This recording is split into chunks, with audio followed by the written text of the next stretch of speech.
500 strangers and watch someone just absolutely...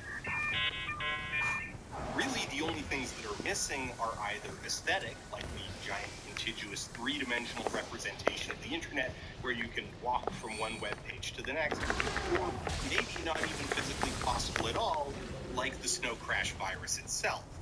So this then creates a bit of a trap for a lot of the salesmen writing about the inevitability of the metaverse, where they have to cling to those aesthetic details as non-negotiable, because otherwise they're just talking about the internet. As Matthew Ball writes in his 2022 book, The Metaverse and How It Will Change Everything, although virtual worlds come in many dimensions, 3D is a critical specification for the metaverse. Without 3D, we might as well be describing the current internet. Message boards, chat services, website builders, image platforms, and interconnected networks of content have been around and popular for decades, after all. Which brings us to virtual reality.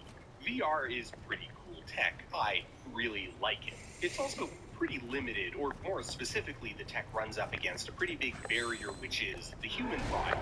The inner ear really doesn't like moving without actually moving, which means that every VR application is a series of compromises between the immersive potential of VR and what the body will tolerate. No. Oh God. Oh God.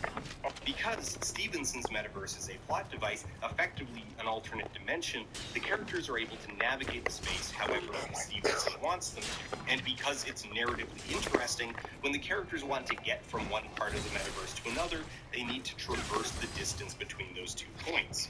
Paul, for his part, concedes that users of the inevitable metaverse would likely find this to be too inconvenient and prefer to teleport from location to location.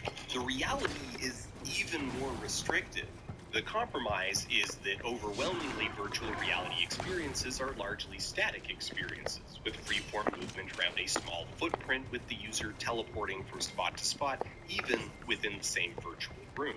It's a compromise that VR enthusiasts are willing to accept because the alternative is a one-way trip to the floor as your cochlea decides that being upright is no longer an option.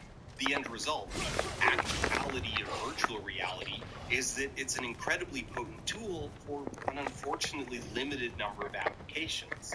This creates a very sharp contrast between the metaverse that's talked about by pundits and the reality of VR that developers and enthusiasts have been mapping for over a decade, with pundits continuing to insist that a vast, contiguous space representing the internet is not only a desirable way to interact with those functionalities, but indeed a preferential way.